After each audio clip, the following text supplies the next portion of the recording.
Hello everyone, good morning to all of you. आइए आज हम लोग गांधी जी को पढ़ेंगे, गांधी जी के बारे में जानेंगे।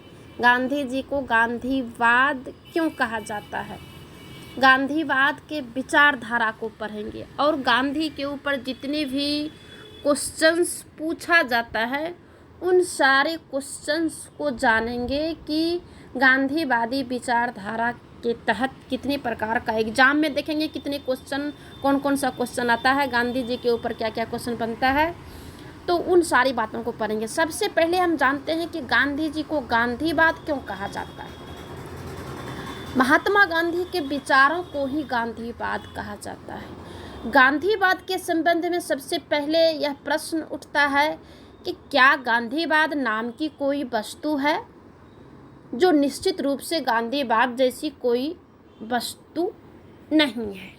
कहा जाता है कि गांधीवाद कोई वस्तु है, तो कहा जाता है कि गांधीवाद रूपी कोई वस्तु नहीं है, क्योंकि गांधी जी ने राजनीति संबंधी क्रमबद्ध सिद्धांत प्रस्तुत नहीं किया और ना किसी वाद का संस्थापक ही रहा है। तब फिर गांधीवाद क्यों कहा जाता है।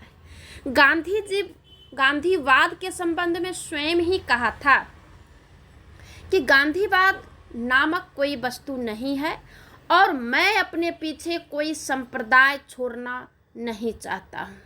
मेरा यह दावा नहीं है कि मैंने किसी नए सिद्धांत का आविष्कार किया है, मैंने तो सिर्फ शाश्वत तत्वों को अपने नित्य जीवन से और प्रतिदिन के प्रश्नों पर अपने ढंग से उतारने का प्रयास किया है। इसे ही लोग जो है गांधीवाद का नाम दे दिया है। कुछ जान लेते हैं कि गांधीवाद का कुछ परिभाषा भी हो सकता है। परिभाषा का मतलब होता है कि गांधीवाद के बारे में कुछ विद्वानों ने अपना अपना मत जो प्रकट किया वही परिभाषा के रूप में दिया गया। जैसे कि पट्टाभी सीतारामैया ने कहा कि गांधीवाद कुछ नियमों एवं सिद्धांतों का संकलन मात्र ना होकर जीवन का दर्शन है। यह जीवन के प्रति नया दृष्टिकोण प्रस्तुत करता है और आधुनिक जीवन की समस्याओं को प्राचीन भारतीय दर्शन के आधार पर तल करने का प्रयास करता है। इसी को हम गांधीवाद कहते हैं। आगे गांधी जी के प्रमुख विचार, उनकी प्रमुख पुस्तक हिंद स्वराज, आत्मकथा जिसे कि सत्य के साथ मेरे प्रयोग, दोनों एक ही है, सत्याग्रह, सर्वोदय, शांति और युद्ध में अहिंसा आदि में मिलते हैं। गांधी जी ने खुद कहा है, ये अपनी जो बुक लिखा है इन्होंने कहा, इसमें जो कहा गया है। अब एक क्वेश्चन आता है सत्याग्रह के रूप में, गांधी जी के सत्याग्रह का स्वरूप को लिखें। तो आइए हम सबसे पहले सत्याग्रह को जान लेते हैं। सत्याग्रह के मुख्य रूप से कई प्रकार है, जिसमें कि पहला है असहयोग तथा उसके स्वरूप। असहयोग किसके प्रति? जो ब्रिटिशर्स थे, जो हमारे देश को गुलाम कर रखा था, उसके प्रति असहयोग, मतलब उसे हम सहयोग नहीं करेंगे। तो हम उसका स्वरूप को पढ़ना है कि किस स्वरूप में वह सत्याग्रह को अपनाया था, असहयोग को अपनाया। सत्याग्रह की प्रविधियों में असहयोग प्रथम प्रविधि है, विधि का प्रविधि है। विधि मीन्स हो गया कानून, ये कानून नहीं है, यह स्वरूप है। गांधी जी इसे संतृप्त प्रेम की अभिव्यक्ति कहते हैं। इसका अभिप्राय यह होता है कि जिसे व्यक्ति असत्य, अवैध, अनैतिक, अहितकार समझता है, जिसे व्यक्ति बुराई समझता है, उसके साथ सहयोग नहीं करता है। गांधी जी के लिए बुराई के साथ असहयोग करना न केवल व्यक्ति का कर्तव्य है बल्कि उसका धर्म भी है। गांधी जी की यह धारणा थी कि जब लिखा पर ही याचिकाएं असफल हो जाती है तो बुराई के साथ असहयोग करके सफलता प्राप्त की जा सकती है। असहयोग के कई और उप भाग बताया, जिसमें कि पहला है हड़ताल और है सामाजिक बहिष्कार, धरना। अब हड़ताल को जानते हैं क्या है। विशेष रूप से हड़ताल के बारे में हम लोग को पता है कि हड़ताल कौन करता है। हड़ताल करता है जो व्यक्ति किसी पद पर है और उस पद पर काम नहीं करने के लिए कहता कि हड़ताल पर चले गए हैं, स्ट्राइक, तो विरोध स्वरूप कार्य को स्वेच्छापूर्वक बंद करने को हड़ताल कहते हैं। हड़ताल स्वेच्छापूर्वक तथा अंतः शुद्धि के लिए आत्म उत्सर्ग है, जो अनुचित मार्ग पर जाने वाले विरोधी का हृदय परिवर्तन करने वाली होती है। हड़ताल एक ऐसा साधन है जिसके द्वारा व्यक्तियों का समूह या समाज अपने भावों को प्रकट कर सकता है। दूसरा है सामाजिक बहिष्कार। सामाजिक बहिष्कार का मतलब है, यह तो सबसे पहली बात है कि यह पुरानी परंपरा है जिसका जन्म जातियों के उदय के साथ ही हो गया था, जो कि यह निषेधात्मक है और ऐसा भयंकर दंड है जिसका कि प्रयोग बड़े प्रभावशाली ढंग से किया जाता है।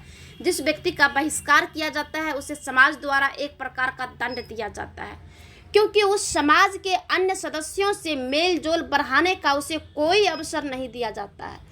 तो जैसे कि गांधी जी थे, तो सामाजिक बहिष्कार किसका बहिष्कार? अंग्रेजों का बहिष्कार के बारे में बता रहा था। धरना की बात है। धरना देने का उद्देश्य विचारों को बदलने से है। यह अनिवार्य रूप से शांतिमय होना चाहिए। इसमें असभ्यता का व्यवहार, जोर जबरदस्ती, धमकी का प्रयोग नहीं होना चाहिए। गांधी जी के शब्दों में शांतिमय धरना उस व्यसन के खिलाफ एक दोस्ताना चेतावनी है जिसे सुधारक बुरा समझता है। पहला जो था असहयोग, दूसरा है इसे हिजरत कहा जाता है। हिजरत का मतलब होता है कि यह वह प्रक्रिया है जिसके द्वारा व्यक्ति जो है, जिसके द्वारा व्यक्ति अपने निवास स्थान को छोड़कर दूसरे स्थान पर चला जाता है। इसका सहारा तब लिया जाता है वह व्यक्ति या जन समूह अपने आत्मसम्मान को छोड़े बिना घरों या गांव देश में नहीं रह सकता है, तथा यह व्यक्ति जन समूह जो है हिंसात्मक ढंग से अपनी रक्षा करने में असमर्थ है। दूसरे शब्दों में हम इस तरह से कह सकते हैं, यानी पूरा नहीं लिखना है या ऊपर वाला लिखें, या दूसरे शब्दों में कह सकते हैं कि जब व्यक्ति या जन समूह के पास ना तो आत्मा की शक्ति हो और ना उसके पास हिंसा की शक्ति, तो उस समय वह हिजरत की क्रिया की जाती है। गांधी जी ने आत्मसम्मान को बचाने के लिए 1928 में बारदोली और सन 1939 में लिम्बरी, जूनागढ़ और विट्ठलगढ़ के सत्याग्रहियों को अपने घर छोड़ने की सलाह दी थी। ये हिजरत यही है। तीसरा है सविनय अवज्ञा आंदोलन। सविनय अवज्ञा आंदोलन का महत्वपूर्ण शाखा है। इसका अभिप्राय होता है कि अनैतिक अधिनियमित कानून को भंग करना। यह एक प्रकार की अहिंसक क्रांति है। गांधी जी ने इसे पूर्ण, प्रभावी और सशस्त्र क्रांति का रक्तहीन स्थापत्र कहा था। चौथा है उपवास। उपवास भी कर सकते हैं। उपवास ऐसा कष्ट है जिसे व्यक्ति अपने ऊपर स्वयं लागू करता है। यह सत्याग्रह के शस्त्रागार में सबसे शक्तिशाली अस्त्र है। उपवास को गांधी जी ने आध्यात्मिक औषधि की संज्ञा दी है, जिसका प्रयोग इसने निपुण वैद्य ही कर सकता है।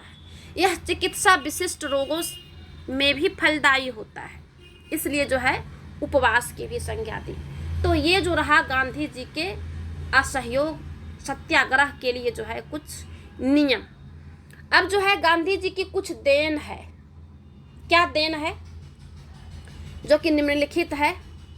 पहला है नए विचारों का स्वागत। गांधी दर्शन में सभी विचार संश्लिष्ट है। अर्थशास्त्र, समाजशास्त्र, राजनीति शास्त्र, धर्म सभी एक दूसरे से संबद्ध है और नए विचारों से सामंजस्य का द्वार इसमें सर्वदा खुला रहना चाहिए। दूसरा है राजनीति में नैतिकता, आदर्शवाद का समावेश। गांधी जी ने राजनीति का अध्यात्मीकरण किया और राजनीतिक शब्द में नीति अर्थात धर्म पर बल दिया। तीसरा है अहिंसा एक सशक्त उपाय। यह गांधी जी की राजनीति शास्त्र की सबसे बड़ी देन है। सत्याग्रह का पूर्ण सिद्धांत अहिंसा पर आधारित है। जहां अब तक विश्व के पास अन्याय को दूर करने का युद्ध के रूप में ही एक ही विकल्प था, वहां गांधी जी ने युद्ध के विकल्प के रूप में सत्याग्रह के सिद्धांत को प्रस्तुत किया है, जो कि यह जो है गांधी जी का देन है। अब जो है आइए गांधी जी के मूल्यांकन के बारे में करते हैं कि गांधी जी के कुछ जो है नियम जो है उसका मूल्यांकन किया जाए, या गांधी जी की जो देन है उसका मूल्यांकन किया जाए। गांधी जी के विचार नैतिक नियमों, सत्य, अहिंसा, प्रेम, सहानुभूति, सहयोग पर आधारित है। इन नियमों को अस्वीकार करते ही गांधी जी के विचारों की आलोचना की जाती है। वास्तव में नियम इतने शाश्वत है कि इनके अनुकरण करने में ही विश्व में अस्थायी शांति रह सकती है, तनाव का वातावरण समाप्त हो सकता है और घृणा को प्रेम में बदला जा सकता है। अहिंसक उपायों द्वारा आक्रमण, युद्ध, क्रांति, उपद्रव, दमन कभी भी अस्थायी शांति का मार्ग नहीं हो सकता है। युद्ध तो न केवल युद्ध को ही जन्म देता है बल्कि शांति को अशांति में भी बदल देता है। यही कारण है कि गांधी जी के विचारों का समर्थन करने वाले उनके विचारों को न केवल सर्वकालिक बल्कि सर्वदेशीय भी मानते हैं। इससे जो है आप पढ़ लेंगे डिटेल में।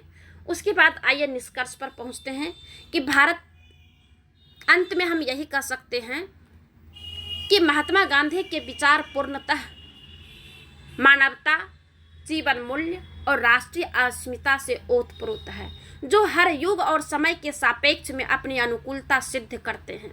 आज भी विश्व के समस्त शासक शांति और अहिंसा में विश्वास रखने वाले गांधी के विचारों में ही अपनी समस्याओं का मार्ग खोज पाने में सफल हो रहे हैं। यही जो है गांधीवाद का सार है।